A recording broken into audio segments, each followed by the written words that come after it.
In this episode of The Artifact, I talked to Madeline Mann, who is a career and job search coach. She's the creator of the Self Made Millenial. She has a coaching program and a YouTube channel with some amazing content with a lot of value. In this interview, I talked to Madeline about job search as it applies to software developers. Are there any things we should be doing differently?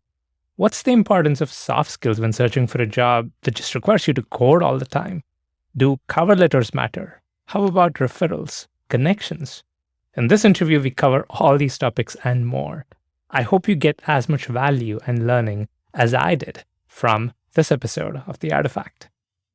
I have seen a bunch of your YouTube videos.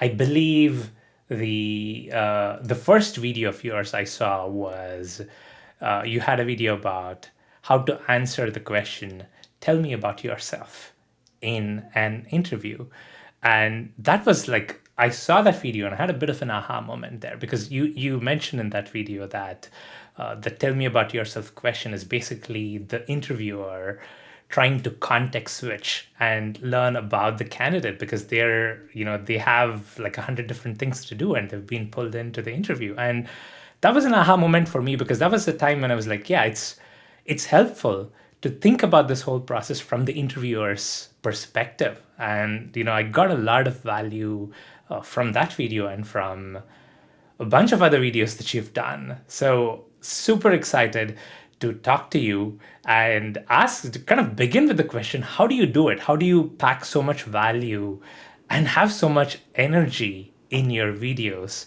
What keeps you going, and how do you find that energy and that passion in your content?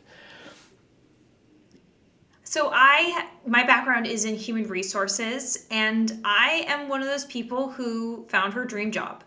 And it wasn't because I stumbled into it accidentally and realized it was the right thing. No, I put in very specific steps to find that correct career. And when you find that right career, what's interesting is that when it hits 5 p.m. at the end of your day, you're not exhausted. You're energized. You're thinking, I did great work today. It was meaningful. I played to my strengths. And so when you feel that way about your work, you're then able to create thought leadership. You're then able to teach others about it. And so it's been so fun to spin all of these insights I have from really being in the back rooms with all these executives, determining who is going to get hired, and then pass all those insights along to job seekers and build up the self-made millennial brand. That's awesome. Um, I was going to start out with a I was gonna do a "Tell me about yourself, Madeline" joke, but I'm not gonna do that. I do have to ask you. You were a recruiter before you did this the self-made millennial brand and the content and the service that goes with it. What made you switch to basically being on the employer side of things to now kind of being on the job seeker side of things? If you look at it as a spectrum, what made you switch and connect with job seekers instead? So through my role, I was just seeing all of these things that if only job seekers knew how they were coming across and what was happening on the inside of companies, all of these job seekers would be making much different decisions. And so I started putting out YouTube videos, LinkedIn content, TikToks, and people realized that I was saying things that were so much more actionable than the things that they were used to hearing. And also that it had a bit of a sense of humor. And so certain people, the way I teach, like it clicks for them of, wow, finally it's tactical, it's tangible, it's quick.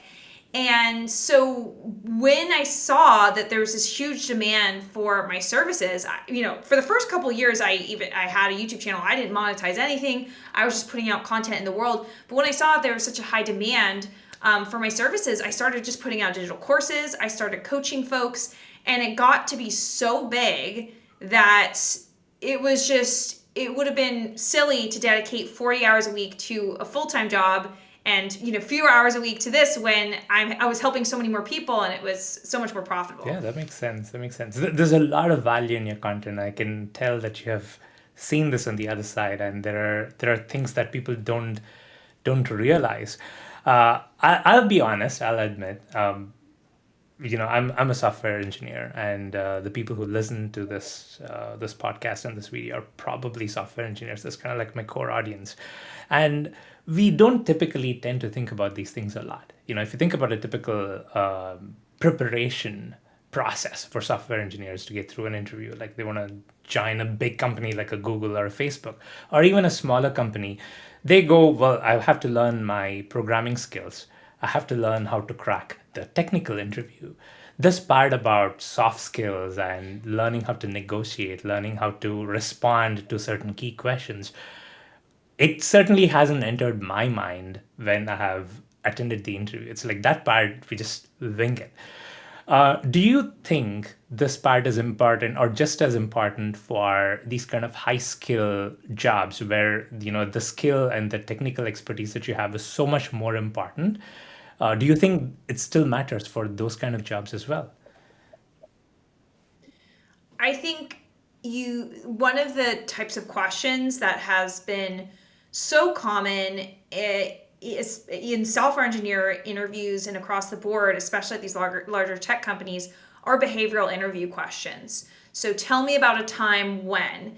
So that requires you to tell a story that essentially shows the way you think, the way you problem solve, and gives a bit of a glimpse into the way you are. Now, are they trying to hire the best storyteller? No, but unfortunately, in order to show that we are the best problem solver, that we do have these skills that can work well in a team, we actually have to build these skills of storytelling, and that takes practice. Yeah, that makes sense. So you would recommend somebody to have like some go-to stories to answer those kind of typical questions. Uh, in addition to that, there are also things that you say, and here is what I understand as a kind of like the fundamental premise of a lot of the videos that you have. There are things that you can say and write as emails and do during the interview process that not just improves the kind of like the salary or the position that you get when you get hired, it actually has a material impact on your chances of being hired as well. Is that fair? The what you write to a company between interviews or the correspondence has an impact. Yes, absolutely. As well as what you say, the kind of questions you ask.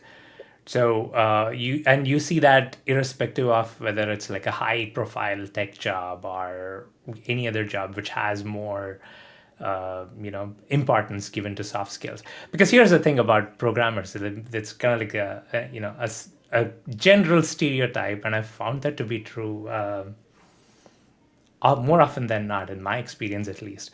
We software developers tend to be thought of as this shy, introverted people who are like, I don't want to deal with another human being. I'd rather be sitting in front of my computer and coding.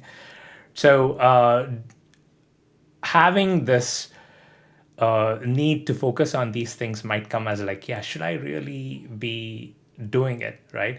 So what would your advice be for somebody like that? Like, yes, you got to code, you got to be good at that, but then there's value in this as well. What would you typically say to somebody who's in that position?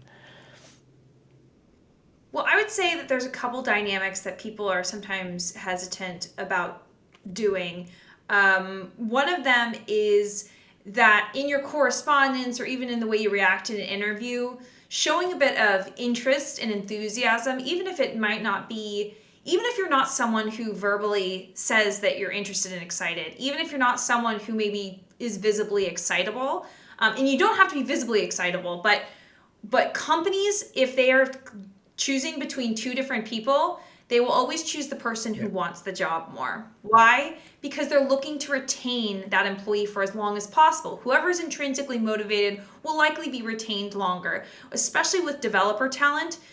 The Since it's so in demand, you want someone who you can hopefully retain for a long time. Also, there's so much institutional knowledge that comes with being someone who's longer tenured. So make sure that if you're really interested in a company, that you speak up and you say that and let that be known, which can be as simple as, I just want to let you know, maybe it's a thank you email or whatnot saying, Want to let you know I really enjoyed this interview and I'm very interested in this opportunity. Looking forward to next steps. Something as simple as that. The second thing I often hear is I'm nervous that following up is going to make me seem desperate. And that is you're completely overblowing what is actually happening there. Companies don't want someone who sits on the sidelines and waits for things to happen to them. By being proactive and following up, you're actually showing, again, that you want the opportunity.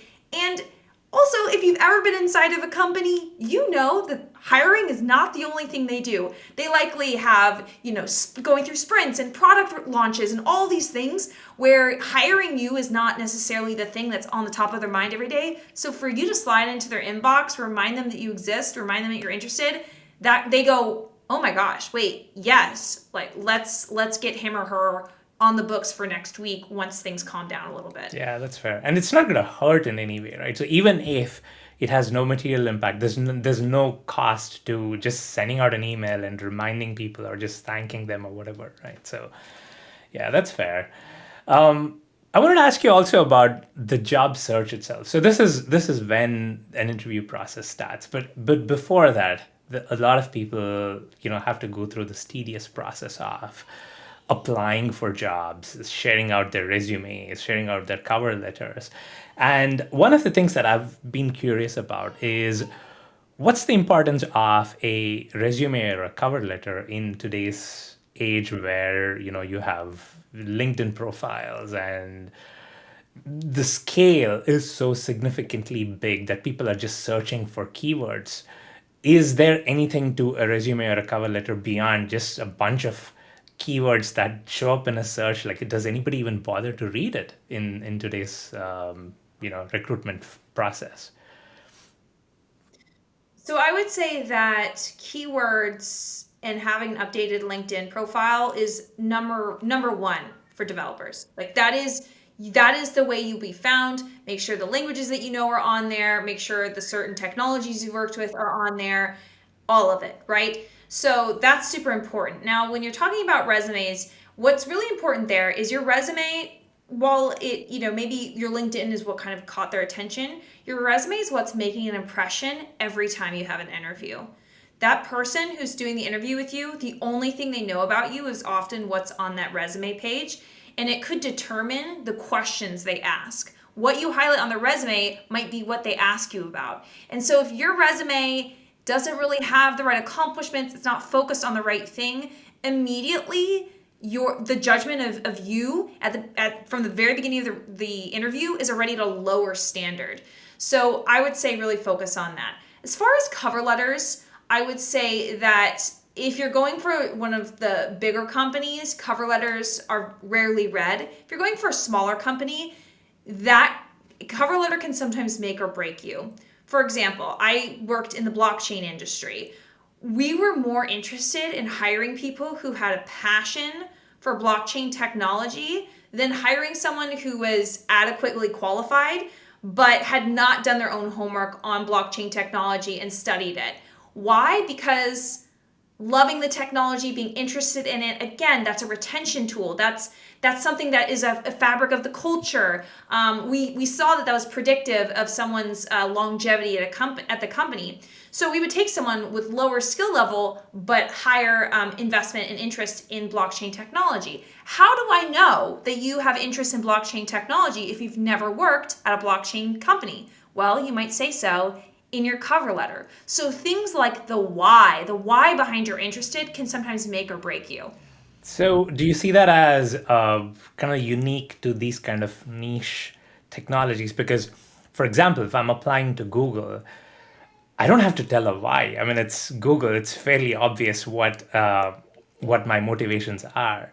So, do you see a cover letter mainly applied to like these kind of niche technologies? If it's big tech companies, don't bother.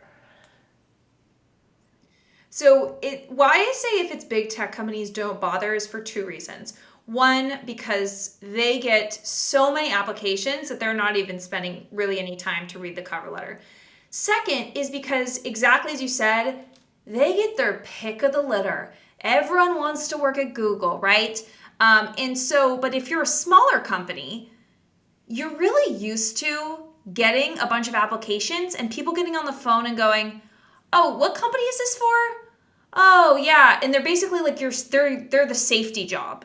And no company wants to be your safety job. Companies want to be the place that you are really excited to be. So if your cover letter is reflecting that of, "Hey, I did research on the company. Hey, here's why I'm very interested in this." The company goes, "Okay, we got him. We found someone who is just as excited about us as we are about them." Yeah. The fact that you mentioned safety job reminds me of something that I've always wanted to ask a recruiter. I want to get your thoughts on this. So there is, there's often advice given that when you're looking for a job, it's good to be yourself, be authentic, be who you are, and all that. But then there is some aspects of not just applying, but also the whole negotiation process till the dotted line is signed, where it's a bit of a, you can all kind of think of it as a zero sum game. It's like, you're negotiating, you're trying to do what's best for yourself while the recruiter is trying to do what's best for the company, and it doesn't always align, right? So for example, I would have applied for 10 different companies, and then for each of those cover letters, there's almost this thing like I have to tell this is my dream job and I'm applying here, because you got to sell it. Otherwise, you certainly can't write in your resume that this is company number 9 in my list of 10 companies that I'm applying. So it's almost like you have to play that game, and you cannot really be fully authentic. It's almost like be yourself but not too much kind of a thing. How does one kind of balance that line and you know do what it takes to communicate interest, but at the same time balance the fact that you're just it's just one of the several companies that they're applying to? Yes, I would say what you're describing is actually, I think, a very healthy way of approaching it, in that you never, not you never, but it's okay for a company to not be fully 100% confident that they are your top choice and you're going to accept the offer no matter what. It is fine to have the company know that you're interested. I think you never want to play, quote, hard to get, where you're essentially saying, "Well, maybe I'll consider it and maybe you can afford me." You never want to be kind of aloof like that. You always want to say, "I'm really interested in this opportunity and I look forward to exploring it more." You're not saying this is the number one opportunity per se, because in the end, if you are a top choice candidate, which almost every company wants the top tier people, they understand that you have options.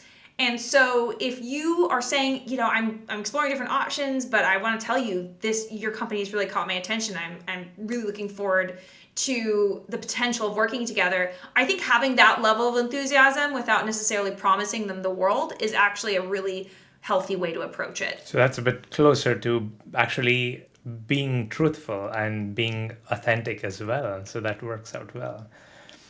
How is the job market these days? Do you have a sense for, there's this big conversation about the Great Resignation and everybody's quitting jobs and all that stuff. Do you have a sense for how it is for a typical job seeker these days? So what's interesting is I'm seeing people land the interviews, but there's more, maybe more than they used to, but there's still plenty of competition for these jobs. Like there's still so many people who come to me who have really great qualifications, who are really struggling to break through and land that offer. It's often because they use low value phrases in the interview. They're not hitting on the 15 competence triggers.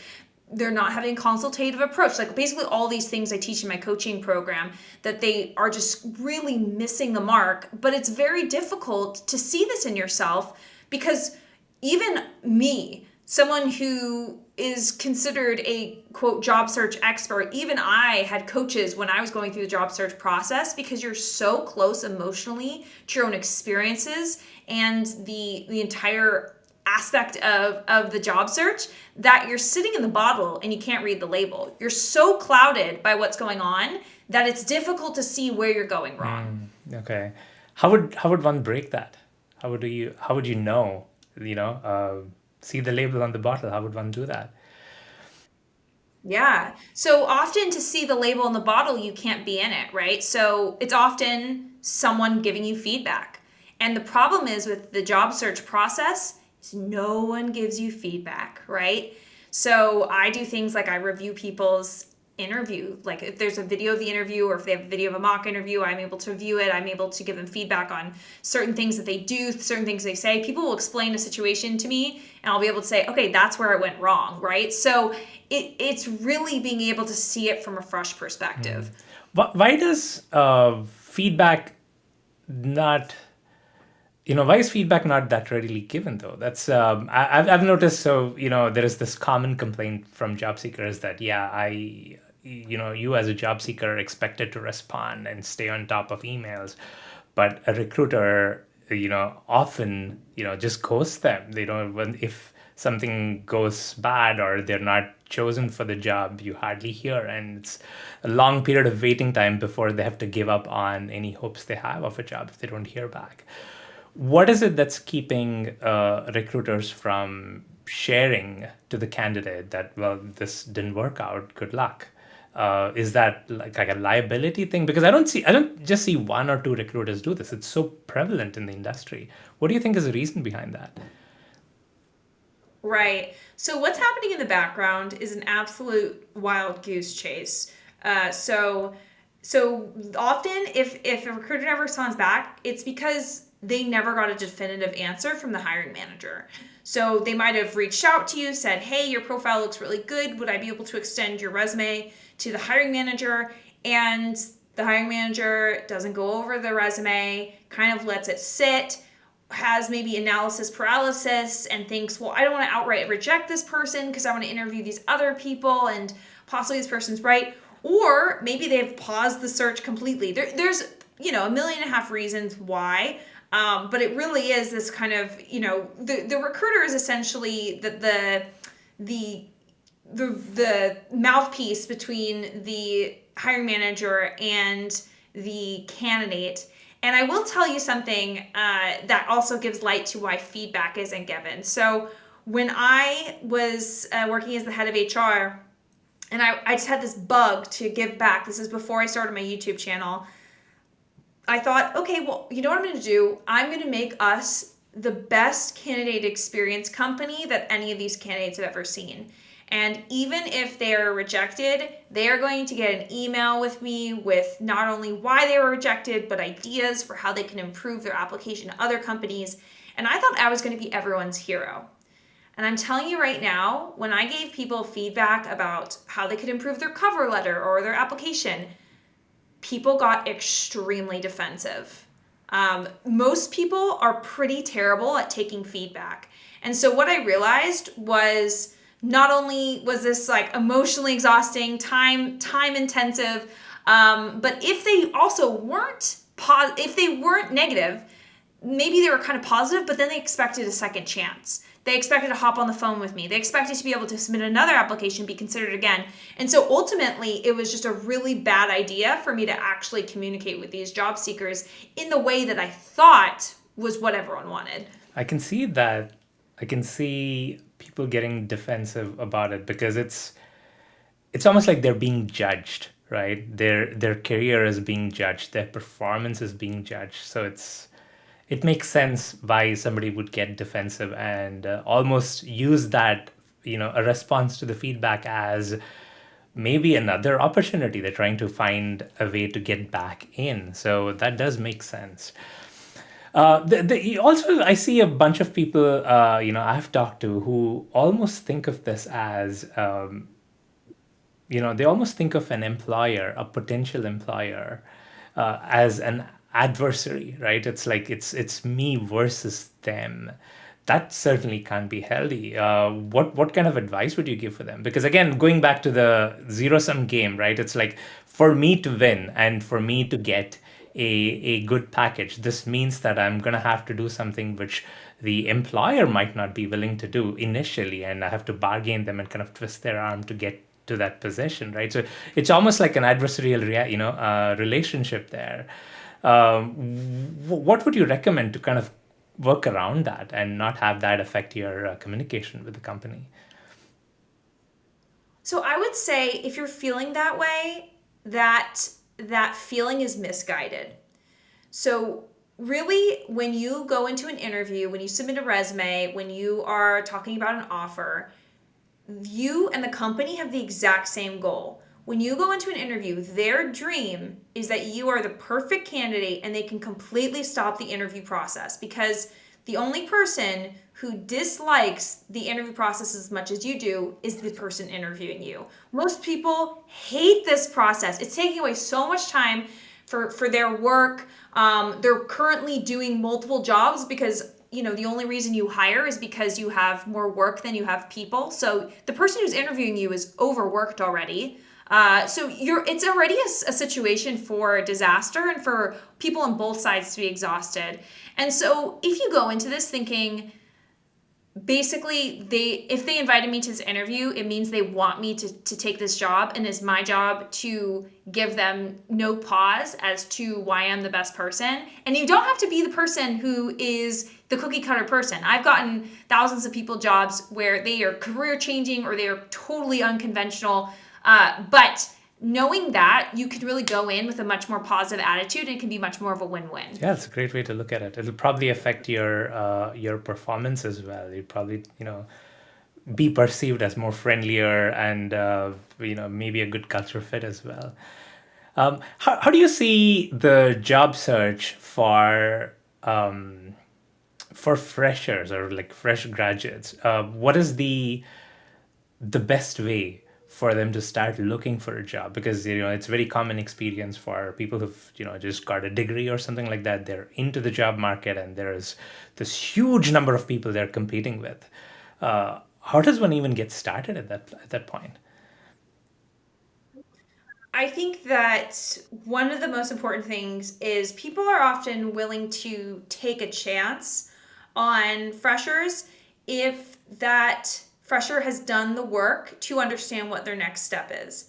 It is very, you can tell from a lot of those resumes that this person truly has no idea what their next step is. And some people might be listening this and say, well, of course not. They're just starting out and whatnot. But like it's kind of shocking to how little thought that a lot of people have given. Of like they were like, okay, maybe I could do this type of internship or that type of role or this or that. And you don't have to take a job to know whether or not you like it.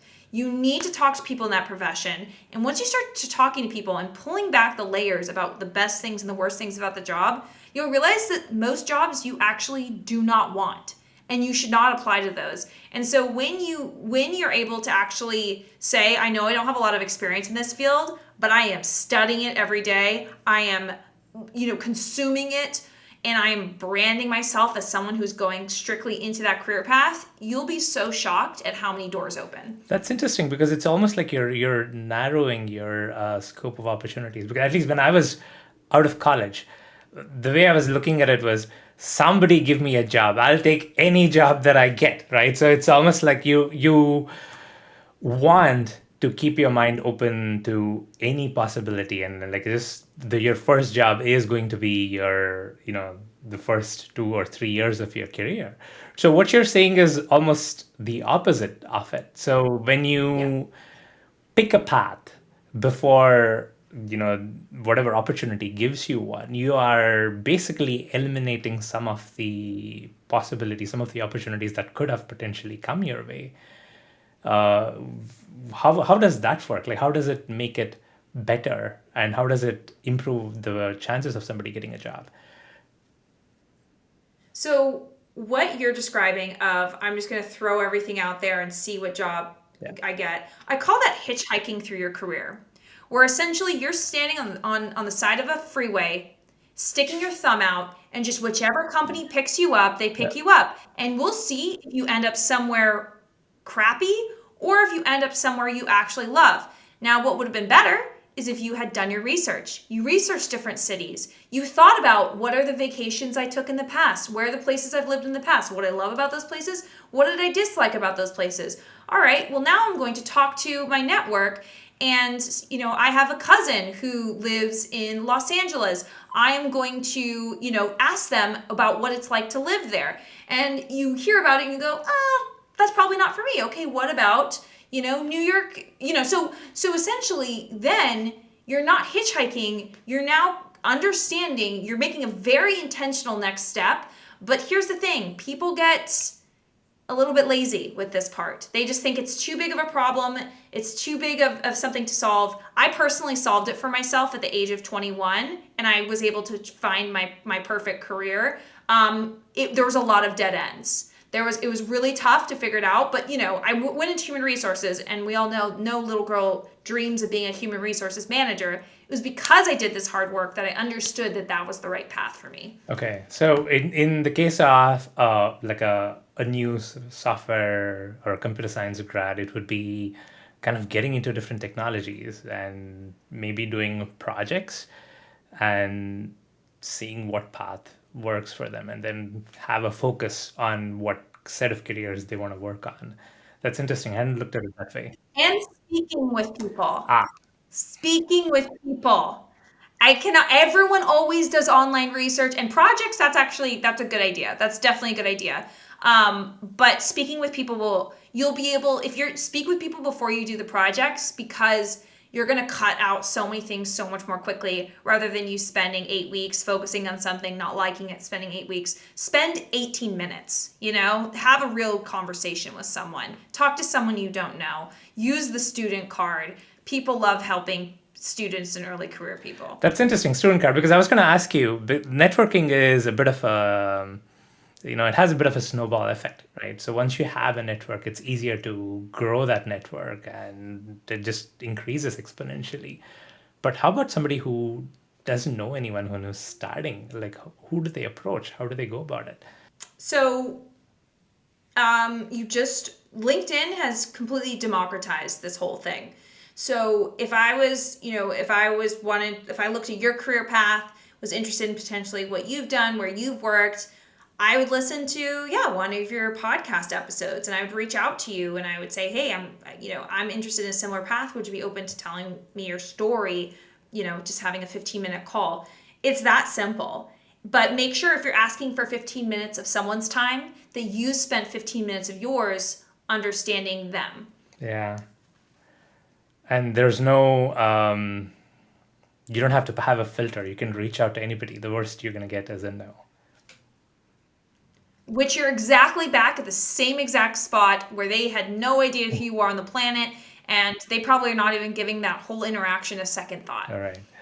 What are your thoughts about just sending your resume to companies that are that say they're hiring? Is that like I think it's called a cold approach or whatever is the technical terminology for it, right? So the company's hiring, they have advertised their requirements. What are your thoughts about just sending out a resume with a cover letter, perhaps, versus looking for a referral and saying, hey, I'm going to find this person and refer through them? Is one better than the other? Would you recommend one versus the other? So the people in my coaching programs, if they are going for, not public jobs, so public jobs, you always have to have an application. But if they're going to the private sector, I almost never do they apply online. Almost never. Because all that applying online does is put your resume in a database. There's no guarantee that anyone will ever see it. And so you need to track and measure your job search not by applications, but by interactions. So always make sure that with any application or any opportunity you're interested in, it doesn't count. Don't pat yourself on the back until you've communicated with a human. Applying does not fulfill that need. So who would be the human to communicate in that case? Like let's take this scenario, right? I'm applying for a job, or at least I'm looking for a job, and I see a bunch of online job postings, right? So just sending out a resume, they probably have some kind of a form to fill, upload your resume and all that stuff. That's going to go sit in the database. So I don't want to do that. What do I do next? Do I reach out to the recruiter? I would say probably the recruiter might be a last resort. Because basically that, you went to the highest trafficked strategy, which is applying online. And then the second Second highest traffic strategy is to go to the recruiter, which the recruiter gets the most messages to their inbox. It's the most clogged person that you could go to. And they have the least amount of power in hiring that role. They're not the decision maker unless you're actually applying for a talent acquisition or recruiting role. So you need to go, not you need, you can still go to the recruiter if you'd like, but I recommend reaching out to a hiring manager, reaching out to someone on the team who you have something in common with, reaching out to the person who worked with your former coworker at a different company, and using that. Your lightest, warm email will be most likely better received than a good cold email. Can you explain that? What does a warm email mean? Like, is it just a stranger that you interacted with?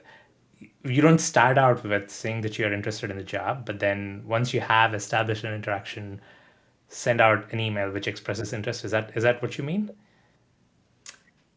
I mean, like if I just so I'll give you an example. I personally was once going for a human resources leadership role. I researched, I guessed who would be my boss. I guessed who would be the hiring manager. You don't always know.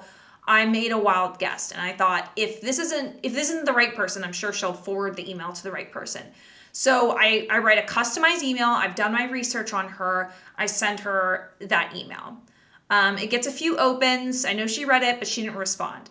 Then a few days later, I think, okay, well, that didn't work. She obviously read it and wasn't interested. But of course, I am not someone who gives up. So I looked at the employees there, and I noticed I was actually connected to one of them on LinkedIn, and we had talked as because we were both representing our employers 3 years prior at a career fair. And so I reached out to him and I said, hey, I'm looking about making a career move. I was looking at the company you're working at. How do you like it there? And he said, I like it. Let me know if you want me to pass your resume along. Within 24 hours, I had an interview.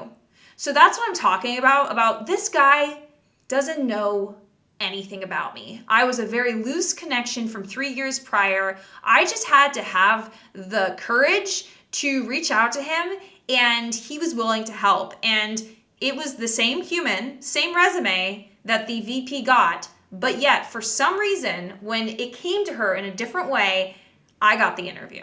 So always seek a channel which is less traffic. I hadn't thought about these channels with traffic in that sense, so that makes sense.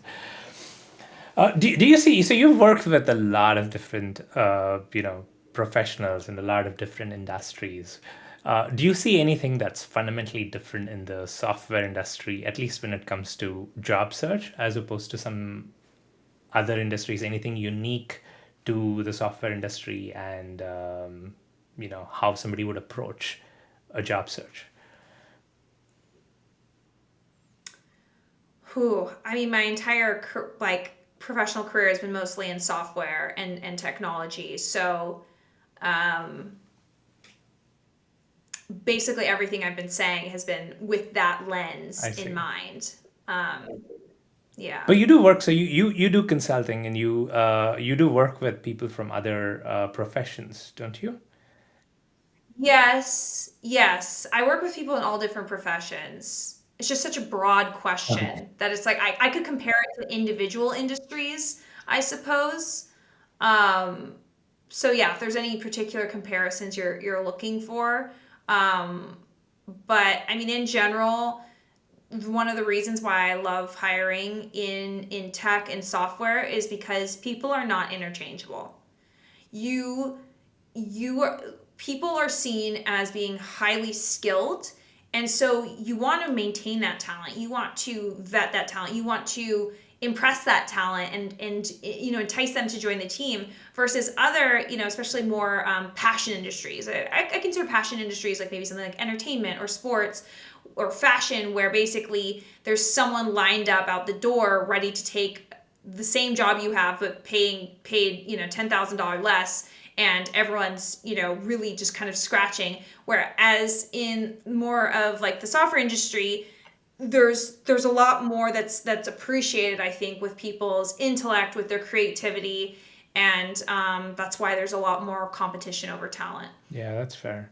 Yeah, that was a very open-ended question, and I didn't have any specific differences, but what you said was fairly insightful. So speaking of your services, I'd love to ask you. You have an amazing YouTube channel, which again I have watched, and I'm amazed by the amount of value that's packed in each of those videos, and also the energy in you come across as somebody who's very passionate about this, and you want to make a difference to the people who are listening. And it's not like, okay, all of my videos are just an ad for my paid services. I'm not giving anything away. Each of your videos that you just put out there for free do carry a lot of value. So I would definitely encourage anybody listening to this or watching this to go check out the YouTube channel. I'm going to link that in the description. But apart from that, what else are you working on, or what other services or offerings do you have?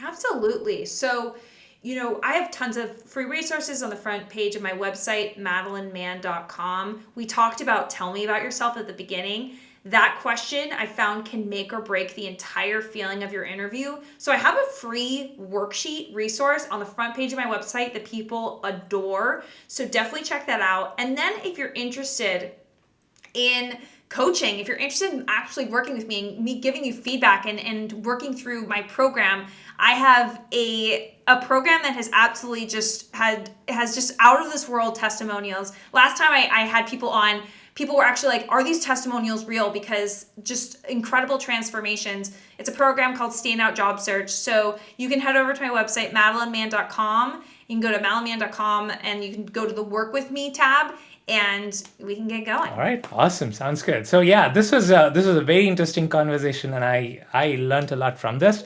I hope to have you again if you will join us. I'll have probably a few more specific questions about some of the content that you cover on your YouTube videos. So I'd love to talk to you again. Thank you so much for taking the time to join us and speak with us. I look forward to hearing and talking to you again soon. Thanks so much for having me.